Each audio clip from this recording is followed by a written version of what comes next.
I just want to thank the previous two presenters for their great work, and you'll probably see some connections between my own work and especially Anne's, because we're in the same department, same thesis advisor, same interests in a lot of ways. Okay. I'm changing it. Do I just click the button? You want to use the arrows on the keyboard. Oh, okay. Untitled beadwork, made in the late 19th and early 20th centuries, has circulated in many spheres, its values and meaning shaped by who it was known by, when it was known, and how it was known. In terms of theoretical work on material culture and commoditization, this changing nature of its value relates to Kopytov's notion of singularization, or its, quote, classifications and reclassifications in an uncertain world of categories whose importance shifts with every minor change in context.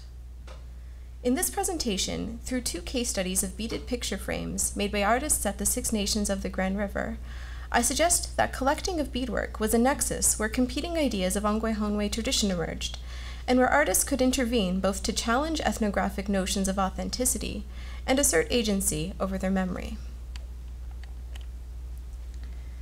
The Six Nations of the Grand River is located in southern Ontario on land originally granted to a group of Ongwehonwe through the Haldimand Proclamation of 1784 for their support of the Crown during the American Revolutionary Wars.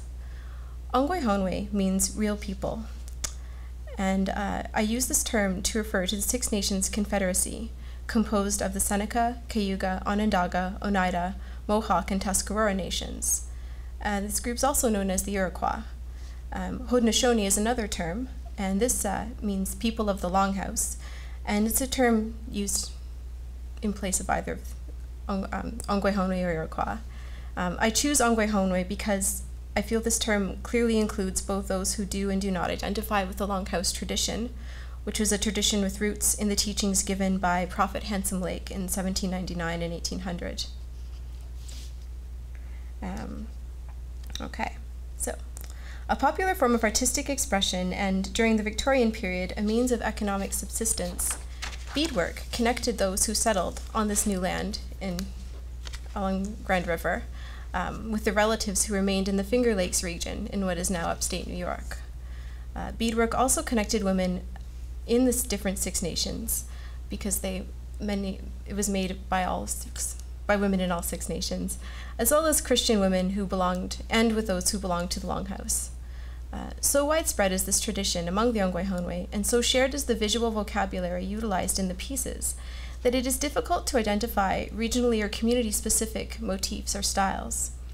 This has proven to be a particularly interesting problem for scholars seeking to pin down diagnostic characteristics of a beadwork style from Six Nations and the Grand River.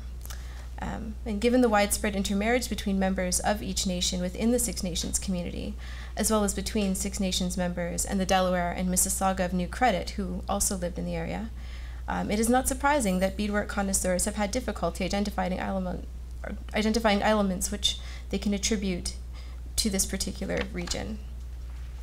Other people who are interested in the history of Ongwehonwe beadwork, in particular contemporary artists such as Jolene Rickard and Hannah Klaus, have been less concerned with such classifications and have instead embraced the fluid nature of this artistic tradition, taking it as a reflection of the continued existence of a shared Ongwehonwe identity. This Ongwehonwe identity is thought to exceed specific nation affiliation and is seen as evidencing what one scholar named Christina Barbara Johansson has described as, quote, a genius for living at an imaginary level, particularly expressed through their arts. I will first discuss a beaded picture frame that was not collected. In January of 1916, ethnologist Frederick Wilkerson Waugh was in search of traditional Ongwehonwe beadwork, and he had a good idea of who might be able to supply this for him, a woman named Mrs. Catherine Silver. Waugh had been introduced to Mrs. Silver the previous summer by John Jameson, a Cayuga man who had assisted Waugh with his fieldwork at the Grand River. As a clan mother of the Tuscarora chieftainship titles, Mrs. Silver likely held knowledge of ceremonies associated with Longhouse. But it was her knowledge of traditional beadwork patterns, which are shown here, one example, often lines, curvilinear motifs, worked with white seed beads with colored accents occasionally. It's this type of beadwork that would have decorated clothing, such as leggings and sashes worn to the longhouse, that interested Waugh. In his letter to Mrs. Silver, Waugh recounted that when they'd first met, she had told them that she, quote, knew about 6 different patterns of headdress bands and, quote, some designs for legging beadwork, unquote. In addition to her knowledge of how to make beadwork, Waugh reminded her that she had, quote, mentioned a shoulder bag and belt that she may have been willing to sell as well. In March of 1916, 2 months later, Mrs. Silver sent Waugh the beadwork he had requested. In her letter to him, she explained that she was shipping, quote, first the headdress, second the shoulder bag and belt, then the leggings of custom in old times, unquote. Also added to the shipment by Mrs. Silver were what she described simply as, quote, a few beadwork. In his response, Waugh thanked Mrs. Silver for the leggings, headdress, belt, and bag. He also wrote that he was returning the additional beadwork sent by Mrs. Silver. By his brief description, it appears that the items sent back were likely in the style known today by those who study beadwork as souvenir art. And here are just a few examples. Small, colorfully beaded items, often made for sale to Victorian tourists. So this is a style of beadwork known as souvenir art, souvenir beadwork. In Waugh's letter, he wrote that he was returning, quote, the picture frame, along with, quote, the neck ornament, 2 pincushions, and the 2 pockets. He explained that he was returning them because they were, quote, not suitable for our purpose, unquote. Well, what was his purpose? By the time the ethnologist Frederick Waugh met Mrs. Silver in 1915, there was a good chance that he had already seen some types of beadwork made at Six Nations. Waugh grew up in Langford, Ontario, near the Six Nations of the Grand River Reserve. His long-standing interest in the traditions of the Ongwehonwe led him to conduct ethnographic research in his spare time, and he began his more formal fieldwork for the Victoria Museum in 1911, under the direction of Edward Sapir, who was the director of Anthropology Division at the time. Throughout his career, Waugh visited the Grand River on behalf of the museum almost every summer from 1911 to 1918, collecting objects, taking photographs, and recording details related to Six Nations material culture, plant medicines, and ceremonies. When Waugh was introduced to Mrs. Silver by John Jameson in 1915, he had been searching for some time, rather unsuccessfully, for Ongwehonwe beadwork to add to the collections at the Victoria Museum. About 3 years earlier, in 1912, when beginning his fieldwork at Six Nations, he had sent to Sapir a draft of an essay entitled, quote, On the Material Culture of the Iroquois. In this essay, which would later be republished, he remarked, quote, Art among the Iroquois is not developed to any great extent, and is applied principally to articles of ceremonial, household, or industrial use. It seems to have suffered rather severely from modern influences, unquote. That Waugh struggled to find beadwork that fit with his idea of what he wanted to find is most evident in another letter that he wrote to Edward Sapir in spring of 1912, sent from Tuscarora, the largest township on the Six Nations Reserve. He reported, quote, There is one deficiency, however, which I have found very marked, and that is with regard to what might be referred to as decorative art, unquote. That fall, while at Oneida Town, an Ongwehonwe community close to Six Nations, he expressed further concern over the lack of suitable beadwork, stating, quote, Examples of Iroquois work showing conventional or other kinds of artistic design are very hard to find. Returning to his earlier reasoning on the subject, he stated, quote, It is possibly because they have adopted modern ideas so readily that they have dropped most of the old industries where the traditional or characteristic art ideas came into play. They are not lacking in aptitude for this, but they seem to have dropped the old in favor of the new, unquote. Given that Waugh described Ongwehonwe beadwork in his correspondence with Sapir, with a seeming depreciation for items displaying newness or modern influence, it is no surprise that he found the extra items that Mrs. Silver had included in her shipment, such as the beaded picture frame, unsuitable for his purposes of ethnographic collecting. As Ruth Phillips has explained, ethnologists in the early 20th century approached collecting with what she describes as, quote, an idealized taxonomic chart of culture, with available slots waiting for the insertion of imagined objects, unquote. In this sense, collecting was one way for ethnologists to, quote, constitute and demote their objects of study through their temporal relegation, which, as Johannes Fabian has argued, was the objective of anthropology. If this was CWAHI's goal, to collect beadwork reflective of an older, pre-modern culture, then certainly beadwork that displayed stylistic elements that resonated with Victorian trends, or the resembled items made for sale to tourists, would have indeed been unsuitable for his purposes. And this is what makes Mrs. Silver's attempt to include beadwork of this sort within CWAHI's collection so interesting. Though likely driven in part by a keen business sense that saw an opportunity to sell more items, perhaps Mrs. Silver also wanted to shape the way in which her artistic tradition would be remembered. She may have sent along beadwork that she felt was reflective of the tradition that she was a part of within her community. Although the beadwork she added to the shipment was returned, traces of her intervention are found in the correspondence with CWAHI, and it remains to tell the story. Next, I'll consider a beaded picture frame that was collected. This frame was made at the Grand River, but not by Mrs. Catherine Silver, and made over a decade before CWAHI visited Grand River for fieldwork.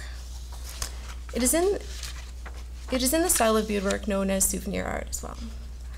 Beaded vines with 5-petaled flowers and small trefoils in clear and blue beads, similar to the light blue of forget-me-nots, run vertically on both sides, and in the space on top sit 2 owls who lean into each other like old friends.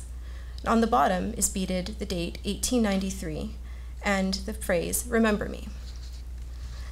This beaded frame is one of an assortment of items held at the Woodland Cultural Centre in Brantford, Ontario, acquired through a donation of a collection made by women within the community, who are known as the Jameson Sisters. Julia and Nora Jameson were both school teachers at Six Nations in the early to mid-20th century. Upon retirement, they continued to be active in promoting education through writing histories about Six Nations Agricultural Society, of which they were quite active, and the development of education at Six Nations.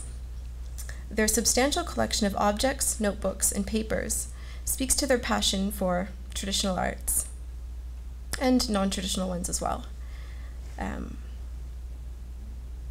So producing this collection was in its own way a means of intervention, as they saved things that may have been deemed unimportant or unsuitable by ethnologists. In addition to their collection of over 100 beaded items in the style of souvenir art, they also saved other items produced in their community, such as straw hats and woven baskets. They also saved prize lists from the annual agricultural fair at Six Nations, where there were competitions in decorative arts. And some of these prize lists are peppered with notes in pencil listing first place, second place, just listing off all of the prizes that they'd won, in categories such as ladies' personal wear and fine arts. Although the accession record for the particular picture frame that I'm talking about today, the accession record doesn't explain how it was acquired by the Jameson sisters, we know that they felt it was important to document the name of the artist who made it. Because accompanying the picture frame is a tag made of brown cardboard on which is written, "Made by Mrs. Esther Henry, deceased, Six Nations Reserve." And written on the back of the frame are several names: Mrs. Hill, Helen Hill, Mrs. Mount Pleasant. And these surnames are all common to the Six Nations of the Grand River, and I suggest probably refer to women who were pictured in a photograph that once filled the frame but is now lost. These little inscriptions tell us that though the frame was in a style made for souvenir art to sell to tourists, it was likely owned and used by someone within the community. And the tag accompanying the frame tells us that the collector cared to remember who made it. This way, the frame is evidence of a tradition at Six Nations established well before CWAHI began his fieldwork, and its preservation, similar to Mrs. Silver's attempt to include additional beadwork with what CWAHI collected, speaks to the desire to sustain a memory of this tradition. For Ongwehonwe artist and scholar Jolene Rickard, remembering the artistic tradition of Ongwehonwe beadwork involves recognizing it as not only a source of economic subsistence, as has been discussed in literature on this artistic tradition, but also as a form of artistic expression.